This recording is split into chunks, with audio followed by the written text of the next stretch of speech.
ओम श्री गणेशाय नमः। ओम नमो भगवते वासुदेवाय नमः। दोस्तों, आज के वीडियो में सुनेंगे वैशाख मास महात्म्य की आगे की कथा। गरुड़ जी ने कहा, हे केशव, नरक से आया हुआ जीव माता के गर्भ में कैसे उत्पन्न होता है? वह गर्भपात आदि के दुखों को किस प्रकार भोगता है, वह सब भी मुझे बताइए।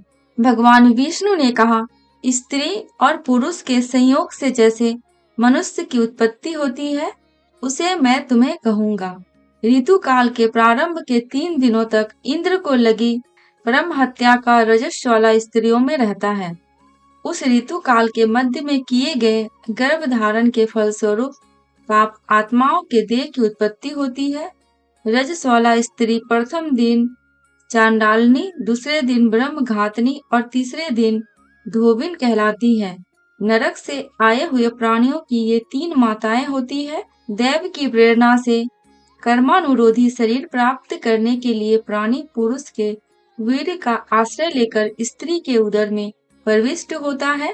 एक रात्रि में वह शुक्राणु कलल के रूप में, 5 रात्रि में बुदबुद के रूप में, 10 दिनों में बेर के समान तथा उसके पश्चात मांसपेशियों से युक्त अंडाकार हो जाता है।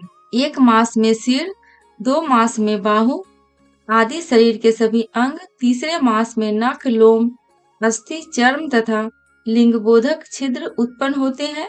चौथे मास में रस, रक्त, मांस, मेदा, अस्थि, मज्जा और शुक्र ये 7 धातुएं तथा 5वें मास में भूख प्यास पैदा होती है। 6ठे मास में जरायु में लिपटा हुआ वह जीव माता की दाहिनी कोख में घूमता है और माता के द्वारा खाए पिए अन्नादि से बढ़े हुए धातुओं वाला वह जंतु विष्टा मूत्र के दुर्गंध युक्त गड्ढे रूप गर्भाशय में सोता है।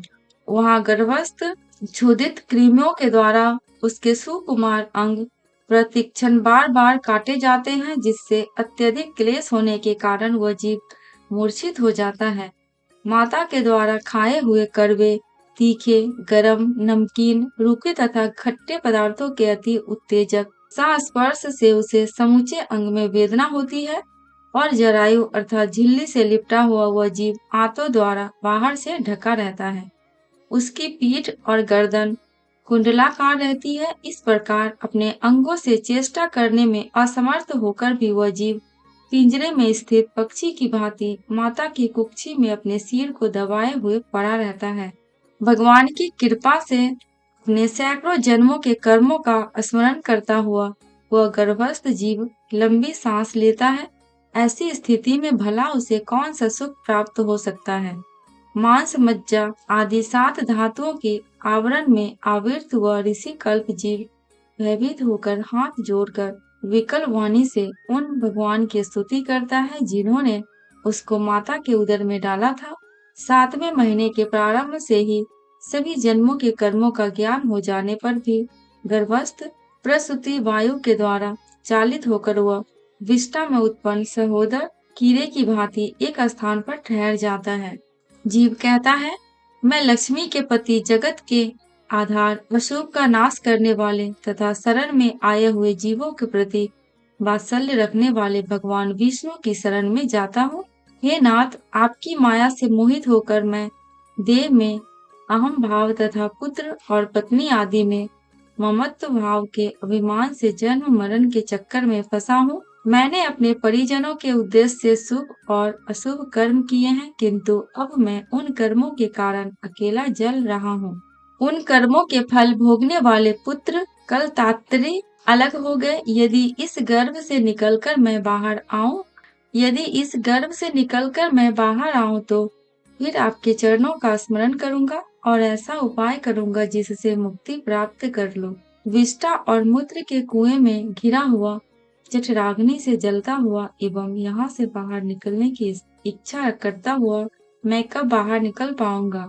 जिस दीन दयाल परमात्मा ने मुझे इस प्रकार का विशेष ज्ञान दिया है, मैं उन्हीं की शरण ग्रहण करता हूँ, जिससे मुझे पुनः संसार के चक्कर में न आना पड़े। अथवा मैं माता के गर्भगृह से कभी भी बाहर जाने की इच्छा नहीं करता, क्योंकि बाहर जाने पर पाप कर्मों से पुनः मेरी दुर्गति हो जाएगी। इसलिए यहाँ बहुत दुख की स्थिति में रहकर भी मैं खेद रहित होकर आपके चरणों का आश्रय लेकर संसार से अपना उद्धार कर लूंगा।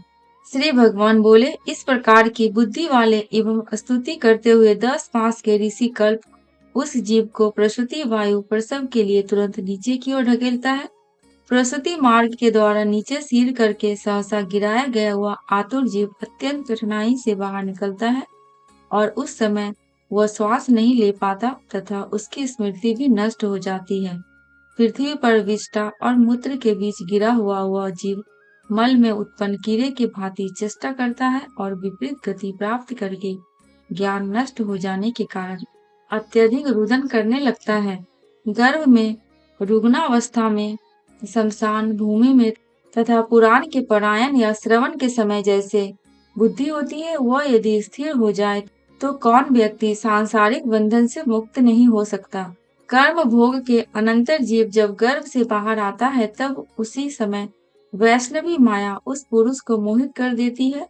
उस समय माया के स्पर्श से वह जीव विवश होकर कुछ बोल नहीं पाता, प्रत्युत शैशवादी अवस्थाओं में होने वाले दुखों को पराधीन की भांति भोगता है। उसका पोषण करने वाले लोग उसकी स्थिति इच्छा को जान नहीं पाते, अतः प्रत्याख्यान करने में असमर्थ होने के कारण वह अनभिप्रेत अर्थात विपरीत स्थिति को प्राप्त हो जाता है। स्वदस जीवों से दूषित तथा विष्ठा मूत्र से अपवित्र शैया पर सुलाए जाने के कारण अपने अंगों को खुजलाने में, आसन से उठने में तथा अन्य चेष्टाओं को करने में वह असमर्थ रहता है। जैसे एक कृमि दूसरे कृमि को काटता है, उसी प्रकार ज्ञान शून्य और रोते हुए उस शिशु की कोमल त्वचा को डांस, मच्छर और खटमल आदि जंतु व्यथित करते हैं। इस प्रकार ऐसा अवस्था का दुख भोगकर वह पौगंडावस्था में ही दुख ही भोगता है। तदनंतर युवा अवस्था प्राप्त करने पर आसुरी संपत्ति, दम्भ, घमंड और अभिमान तथा क्रोध, कठोरता तथा ज्ञान, ये सब आसुरी संपदा लेकर उत्पन्न हुए पुरुष के लक्षण हैं, को प्राप्त करता है। तब वह दुर्व्यसनों में आसक्त होकर नीच पुरुषों के साथ संबंध बनाता है और वह काम लंपट प्राणी शास्त्र तथा सत्पुरुषों से दोष करता है।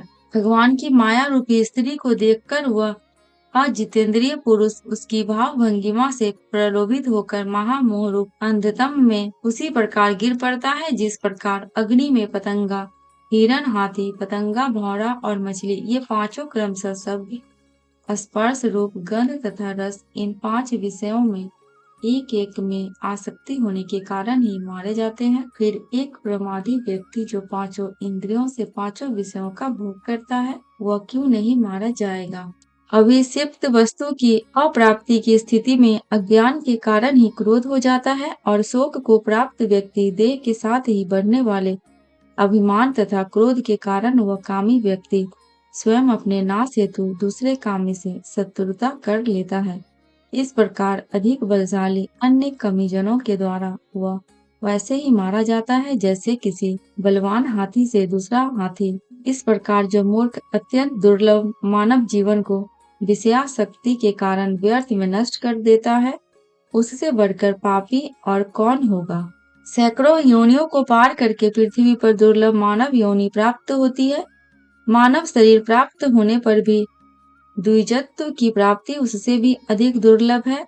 अति दुर्लभ द्विजत्व को प्राप्त कर जो व्यक्ति द्विजत्व की रक्षा के लिए अपेक्षित धर्म कर्मानुष्ठान नहीं करता, केवल इंद्रियों की तृप्ति में ही प्रयत्नशील रहता है, उसके हाथ में आया हुआ अमृत स्वरूप हुआ अवसर उसके प्रमाद से नष्ट हो जाता है। इसके बारे में वृद्धावस्था को प्राप्त करके महान व्याधियों से व्याकुल होकर मृत्यु को प्राप्त करके वह पूर्ववत महान दुखपूर्ण नरक में जाता है। इस प्रकार जन्म मरण के हेतुभूत कर्म पाशों से बंधे हुए पापी मेरी माया से भी मोहित होकर कभी भी वैराग्य को प्राप्त नहीं करते हैं। इस प्रकार मैंने तुम्हें अंत्येष्टि कर्म से हीन पापियों की नरक गति बताई। अब आगे क्या सुनना चाहते हो? आज की कथा बस यहीं तक। आगे की कथा दूसरी वीडियो में सुनेंगे। दोस्तों, कमेंट बॉक्स में भगवान विष्णु एवं माता लक्ष्मी की जयकारा लगाना बिल्कुल भी मत भूलना। आपको मेरे चैनल पे बड़े त्योहारों की जानकारियाँ एवं उनसे जुड़ी कथा कहानियाँ मिलती रहेंगी। अगर आपको ये वीडियो थोड़ी सी भी अच्छी लगी हो तो प्लीज मेरे चैनल को सब्सक्राइब करके मेरी वीडियो को लाइक एंड शेयर कर देना। अंत तक वीडियो में बने रहने के लिए आपका दिल से बहुत बहुत शुक्रिया।